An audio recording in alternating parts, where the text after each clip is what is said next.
जय माता दी फ्रेंड्स। आज हम बैसाख कृष्ण पक्ष संकट गणेश चतुर्थी व्रत कथा का श्रवण कर रहे हैं।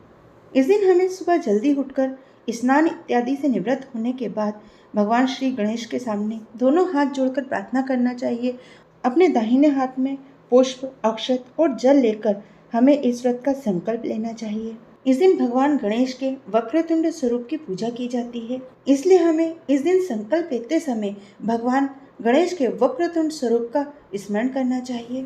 आप जिस तरह से शुरू से ये व्रत करते हैं, आपको उसी तरह संकल्प लेना चाहिए, या फिर संकल्प लेते समय कहिए, हे भगवान वक्रतुंड, आज मैं संकट चतुर्थी व्रत का संकल्प लेती या लेता हूँ। आज हम पूरा दिन आपके वक्रतुंड स्वरूप का ध्यान करेंगे। शाम को आपका पंचोपचार पूजन करने के बाद चंद्रमा को अर्घ देने के पश्चात ही भोजन ग्रहण करेंगे। संकल्प पूर्ण होने के पश्चात आप भगवान श्री गणेश से हाथ जोड़ के प्रार्थना कीजिए और कहिए, हे भगवान, आपकी कृपा से निर्विघ्न मेरा यह संकल्प पूर्ण हो। इस तरह संकल्प लेने के पश्चात हमें जय श्री गणेश दिन भर रटना चाहिए या भगवान के कोई भी मंत्र का जाप करते रहना चाहिए। शाम को स्नान करने के पश्चात हमें स्वच्छ वस्त्र धारण करना चाहिए। भगवान श्री वक्रतुंड का पंचोपचार पूजन करने के पश्चात हमें कथा का श्रवण करना चाहिए और उसके बाद चंद्रमा को अर्घ देने के पश्चात कमल गट्टे से बने हुए हलवे का भोग ग्रहण करना चाहिए। दोस्तों, यदि आपको हमारे द्वारा दी गई यह जानकारी और यह कथा पसंद आए तो प्लीज़ हमारे चैनल को लाइक, शेयर, सब्सक्राइब अवश्य कीजिए। दोस्तों, आइए अब हम बैसाख कृष्ण पक्ष संकट गणेश चतुर्थी व्रत कथा का श्रवण करते हैं। बोल दीजिए भगवान वक्रतुंड की जय। ओम श्री गणेशाय नमः। एक समय भगवती पार्वती ने भगवान श्री गणेश से पूछा, बैसाख माह के कृष्ण पक्ष की जो संकटा नामक चतुर्थी कही गई है, उस दिन किन गणेश जी का पूजन किया जाता है, उनका किस विधि से पूजन करना चाहिए और उस दिन भोजन में क्या ग्रहण करना चाहिए, आप मुझे विस्तार पूर्वक कह सुनाओ। भगवान श्री गणेश ने बड़े ही विनम्र और आदर भाव में उत्तर दिया, हे माते, बैसाख कृष्ण पक्ष चतुर्थी के दिन वक्रतुंड नामक गणेश जी का पूजन और व्रत करना चाहिए। पूजन करने के पश्चात कमलगट्टे से बने हुए हलवे को भोजन में ग्रहण करना चाहिए। हे जननी, द्वापर युग में महाराज युधिष्ठिर ने भी भगवान श्री कृष्ण से यही प्रश्न पूछा था। तब भगवान केशव ने जो कुछ कहा, मैं उसी का इतिहास आपको वर्णन करता हूँ, आप श्रद्धा युक्त होकर सुने।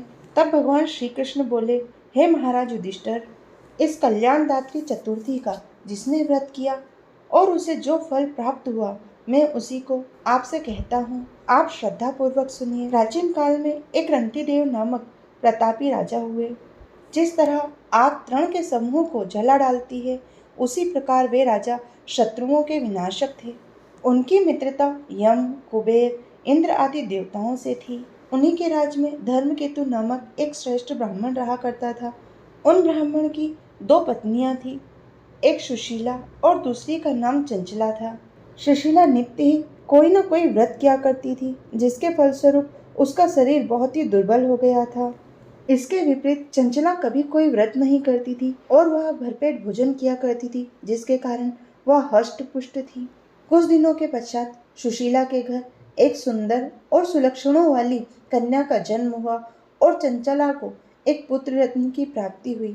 यह देखकर चंचला बारंबार सुशीला को ताने देने लगी, अरे सुशीला, तूने इतने व्रत और उपवास किए और तेरे शरीर को तूने जर्जर बना लिया है, फिर भी देख, तेरे वहाँ एक कन्या ही उत्पन्न हुई। मुझे देख, मैं कभी व्रत आदि के चक्करों में नहीं पड़कर भी हष्ट पुष्ट हूँ और मेरे घर एक बालक का जन्म हुआ है। अपनी सौतन के इस प्रकार के व्यग्र बाण सुशीला के हृदय में चुभने लगे। वह पतिव्रता सुशीला विधि विधान से गणेश जी की उपासना करने लगी। जब सुशीला ने पूर्ण भक्ति भाव से संकटनाशन गणेश चतुर्थी का व्रत किया तो रात्रि में वरदायक गणेश जी ने उसे दर्शन दिए। श्री गणेश जी ने उससे कहा, हे सुशीले, तेरी आराधना से मैं अत्यधिक संतुष्ट हूँ। मैं तुम्हें वरदान दे रहा हूँ कि तुम्हारी कन्या के मुख से निरंतर मोती और मूंगे प्रवाहित होते रहेंगे। हे कल्याणी, इससे तू सदा प्रसन्न रहेगी। हे सुशीले, तुझे वेद शास्त्रों का ज्ञाता एक उत्तम पुत्र उत्पन्न होगा। भगवान श्री गणेश इस प्रकार का वरदान देकर वहां से अंतर्ध्यान हो गए। वरदान प्राप्ति के फलस्वरूप उस कन्या के मुख से सदैव ही मूंगे और मोती झरने लगे। कुछ दिनों बाद सुशीला को एक उत्तम पुत्र की प्राप्ति हुई। फिर समयानुसार धर्मकेतु का स्वर्गवास हो गया। उसकी मृत्यु के पश्चात चंचला घर का सारा धन लेकर दूसरे घर में जाकर रहने लगी। परंतु सुशीला अपने पति के घर में ही रहकर अपने पुत्र और पुत्री का पालन पोषण करने लगी। उसकी पुत्री के मुख से मूंगे और मोती गिरने के कारण सुशीला के पास थोड़े ही समय में बहुत सा धन एकत्रित हो गया। इसी कारण चंचला उससे ईर्ष्या करने लगी। एक दिन हत्या करने के उद्देश्य से चंचला ने सुशीला की कन्या को कुएं में धकेल दिया।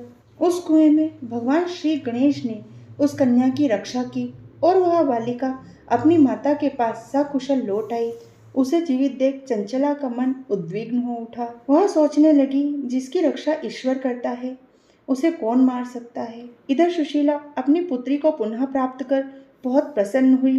पुत्री को अपनी छाती से लगाकर उसने कहा, भगवान श्री गणेश ने तुझे पुनर्जीवित कर दिया है। अनाथों के नाथ भगवान श्री गणेश हैं, हमें तो सिर्फ उन्हीं का सहारा है। ऐसा कहकर वो भगवान के सामने नतमस्तक हुई और भगवान को बार बार धन्यवाद देने लगी। फिर कुछ देर बाद चंचला सुशीला के पास आ उसके पैरों में नतमस्तक हो गई। यह देख सुशीला के आश्चर्य का ठिकाना न रहा।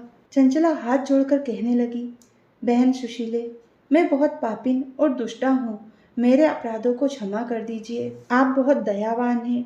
आप ही ने दोनों कुलों का उद्धार किया है। जिसके रक्षक देवता होते हैं उसका मानव कुछ नहीं बिगाड़ सकता। जो लोग संतों और सत्पुरुषों का दोष देखते हैं वह अपनी करनी से स्वयं नाश को प्राप्त होते हैं। उसके बाद चंचला ने भी पूरे विधि विधान के साथ कष्ट निवारक, विघ्न विनाशक, पुण्यदायक, संकट नाशन श्री गणेश जी के व्रत को किया। भगवान श्री गणेश की कृपा से चंचला और सुशीला दोनों में ही प्रेम भाव स्थापित हो गया। भगवान श्री गणेश की जिन पर भी कृपा होती है उनके शत्रु भी मित्र बन जाते हैं। सुशीला द्वारा संकट नाशन गणेश चतुर्थी का व्रत किए जाने के कारण ही उसकी सोच चंचला का हृदय परिवर्तन हो गया।